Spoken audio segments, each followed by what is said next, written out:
Assalamualaikum warahmatullahi wabarakatuh. Halo semuanya, pada kesempatan kali ini saya akan menerangkan tentang materi kas dan pengendalian kas. Sebelum kita masuk ke materi, yuk kita perkenalan terlebih dahulu. Perkenalkan, nama saya Mentari Faditara Permata dari kelas 1D Prodi D3 Akuntansi Politeknik Negeri Malang. Yuk langsung saja kita ke materinya. Materi-materi yang akan kita bahas pada kesempatan kali ini, yang pertama adalah pengertian kas dan setara kas, kedua, contoh kas dan setara kas, yang ketiga, pengertian pengendalian kas, yang keempat, tujuan pengendalian kas, yang kelima, komponen pengendalian kas, yang keenam, prinsip-prinsip pengendalian kas, dan yang terakhir, jenis-jenis pengendalian kas. Apa sih sebenarnya pengertian kas dan setara kas itu? Pengertian kas menurut SAK adalah alat pembayaran yang siap dan bebas digunakan untuk membiayai kegiatan umum perusahaan.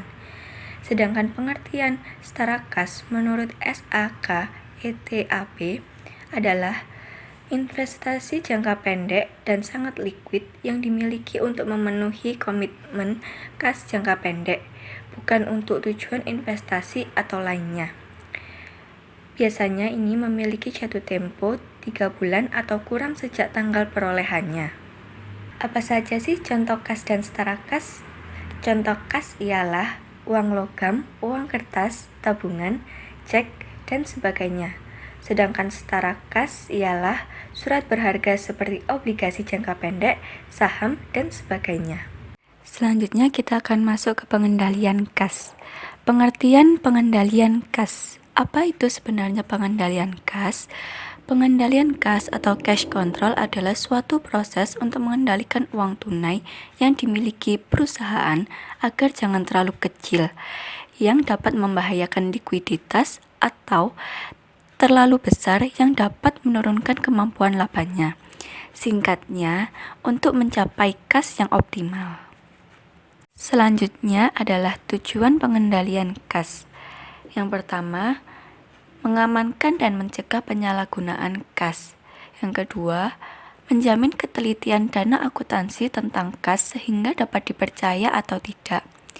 Ketiga, mendorong pencapaian efisiensi. Yang terakhir, dipatuhinya kebijakan manajemen perusahaan. Selanjutnya, komponen-komponen pengendalian kas. Yang pertama, lingkungan pengendalian kas, yaitu menciptakan iklim yang kondusif untuk terciptanya pengendalian. Yang kedua, penilaian risiko, mengidentifikasi dan menganalisis serta menentukan pengelolaan risiko. Yang ketiga, aktivitas pengendalian, yaitu merancang kebijakan dan prosedur untuk menghadapi suatu risiko di perusahaan. Yang keempat, informasi dan komunikasi, yaitu mengomunikasikan semua info penting ke semua lapisan organisasi dan mengomunikasikan info ke pihak ekstern yang sesuai. Yang terakhir, monitoring, memonitor secara periodik. Penyimpangan yang signifikan harus segera dilaporkan ke manajemen dan atau dewan komisaris. Selanjutnya, prinsip-prinsip pengendalian kas. Ada 6 prinsip, yaitu 1. Pembentukan pertanggungjawaban, 2.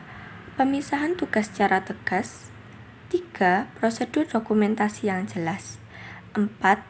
Pengendalian fisik, mekanik, dan elektronik, 5. Verifikasi internal secara independen, dan yang terakhir, pengendalian sumber daya manusia. Yang terakhir adalah jenis-jenis pengendalian kas. Jenis-jenis pengendalian kas antara lain 1. Memisahkan tugas otoritas pemegang kas dan pencatatan kas. 2. Tempat penyimpanan kas sebaiknya dilakukan di brankas, bank, dan sebagainya.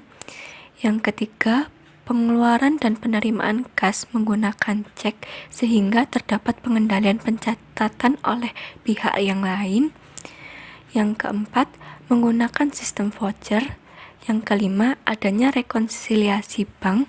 Dan yang terakhir, pencatatan keluar masuknya kas disertai dengan nomor urut. Sekian dari saya. Terima kasih atas perhatian teman-teman semuanya.